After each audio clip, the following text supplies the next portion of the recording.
Happening now, the last ships from China bringing cargo unaffected by President Trump's massive new tariffs are sailing into American ports. So that means the countdown to supply shortages and rising prices has officially begun. We will not see goods from China coming to our shores. We will see empty shelves, and that will raise the risk of recession, layoffs, and other types of contractions that businesses and adjustments that businesses will have to make in order to ride out this storm. Now, JP Morgan is projecting that they expect a 75 to 80% drop in imports from China this year. Were you prepared for the empty shelves across America? Last month, when I told you that shortages are in the future, many dismissed it. Now, though experts are gauging it at a level that promises to create a generational, if not historic, calamity, it may take perhaps a few weeks of supply for the larger retailers, and then the real crunch will start. Little enterprises, they are even starting complaining something like that. It's already affecting them. As you can imagine, I just last week went to a store which is selling products with cheaper prices than the regular stores to buy some food. This place is a shop which offers meal and other products, most of which are from China. It saddened me to see that most of the shelves were nearly empty when I was walking through the supermarket. It was a wake-up call. And this is only the beginning of what would have been developed in the upcoming weeks.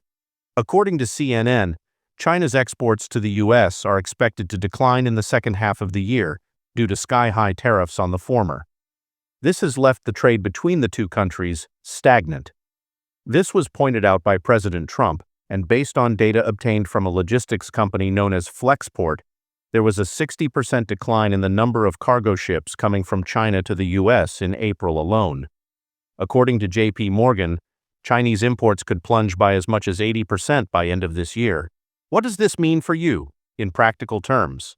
Prepare for the pandemic-level shocks, gouging, shortages, and bare shelves. Essential goods that were stocked prior to the implementation of the tariffs will be depleted in the next few weeks. Secretary of Treasury Scott Bessent said that the current tariff levels cannot be sustained, and even the president has spoken about it. Some argue that for trade to recover, tariffs must be cut to over 50%. Even then, the simple exercise of restocking the shelves could take several weeks or even months. That is going to really pack a punch to the gut. If one pays any attention, he would be shocked at how much we rely on these imports in our supply chain. Just recently, the supply chain guru that oversees thousands of supply chains, now running global logistics for thousands of businesses, Flexport's CEO, Ryan Peterson, said, in a manner of speaking, either tariffs change or this will be an extinction-level event, like the impact of an asteroid on the dinosaurs. But these aren't dinosaurs. They're thriving businesses, his clients. You should not allow the shelves to turn empty in thirst, hunger, or desire for hygiene products, for example. Start preparing now. What Flexport does is make the process from factory to your doorstep simpler. They manage it all for a client in Ryan Peterson's company that includes getting space on planes, trucks, and large ocean carriers and all the paperwork that goes with it. As a supply chain expert, Peterson is very familiar with the topic at hand. He's sounding the alarm. Liner demand for importing containers into the U.S. from China has declined by 60%. To that, carriers are slowing, deploying less capacity ships, and in some cases, skipping trips altogether. The effects do not immediately manifest themselves, however. Logisticians such as Peterson can tell from the numbers what is in the pipeline.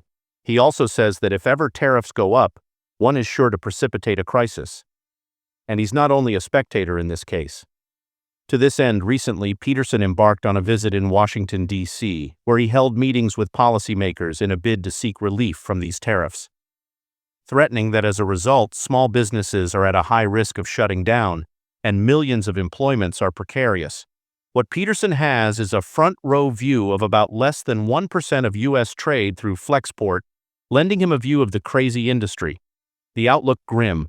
There are cases where parent company never knew it was benefiting from services that Flexport provides until the spokesperson start alerting the top management through tweets, interviews, and face-to-face meetings. Here's the problem.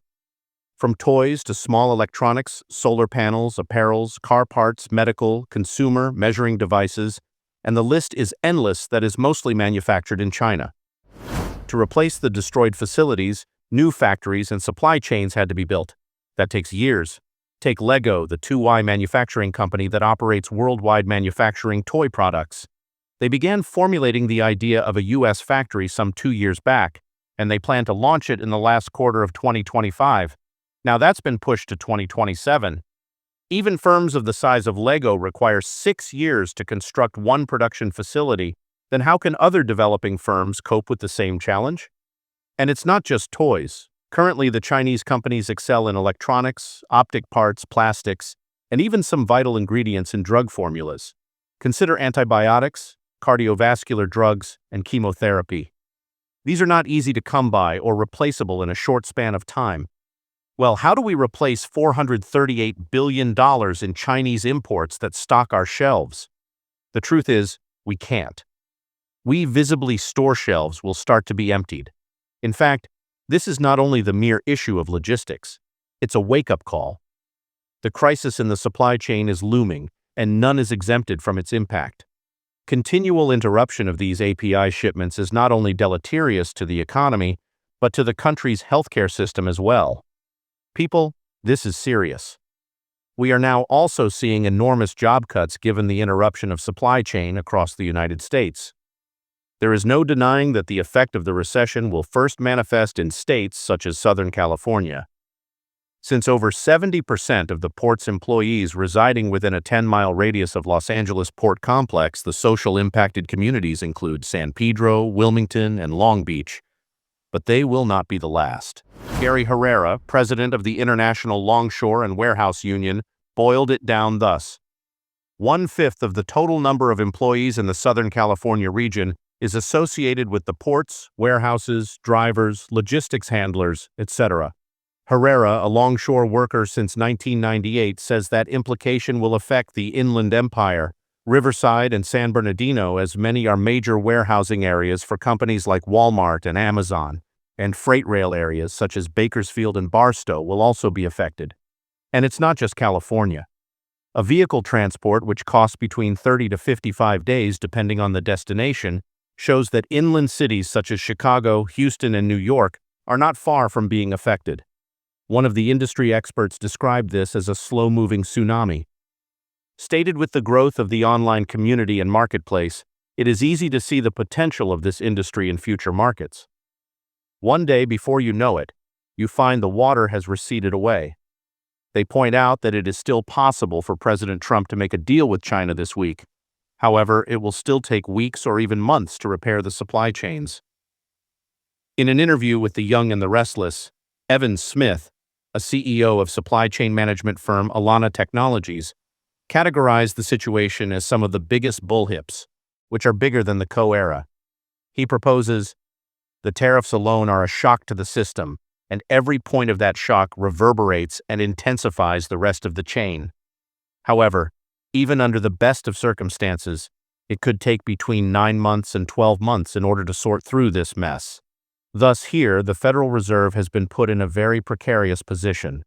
Relative market shortages could make prices skyrocket and lead to a new rise in inflation that the Fed could dampen with a higher interest rate that leads to a recession, or by doing nothing, see inflation soar again. Either way, we're heading into a period of serious market volatility and possibly political fallout. On the bright side, China appears open to negotiating with the Trump administration. But make no mistake, they're standing firm. They've made it clear they won't be bullied into a deal. There was some hope that easing tariffs on Chinese goods might help bring them to the table, but President Trump quickly shut that door. When NBC's Kristen Welker asked him directly, "Are you dropping the tariffs to get China to negotiate?" his answer was a firm, flat no.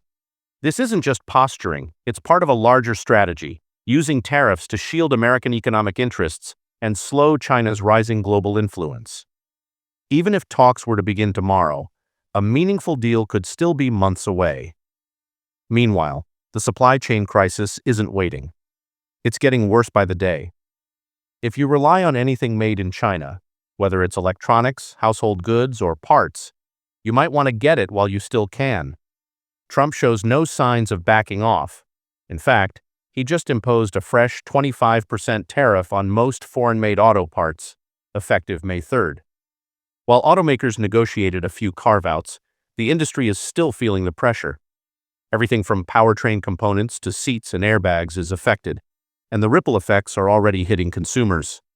Jenny Newman, editor-in-chief at Cars.com, reports that car repair costs are climbing fast. Basic parts like brake pads, sensors, and batteries are either getting more expensive or disappearing from shelves entirely. As a result, wait times are growing, inventories are shrinking, and service delays are becoming the norm. And it's not just the auto sector. This strain is spreading across American retail, impacting ports, warehouses, even healthcare and the food supply. This isn't some temporary hiccup. It's a structural crisis. And without fast, decisive action from policymakers, we could be looking at prolonged economic instability. This is not a drill. A global trade war is unfolding, and it's already causing hardship around the world. Empty shelves in the US? That's no longer a warning. It's a real possibility. So if there's something you need to do or buy, don't wait. Do it now. If you enjoyed this video, don't forget to hit that like button, subscribe to the channel, and ring the bell so you never miss an update. Thanks for watching. See you in the next one.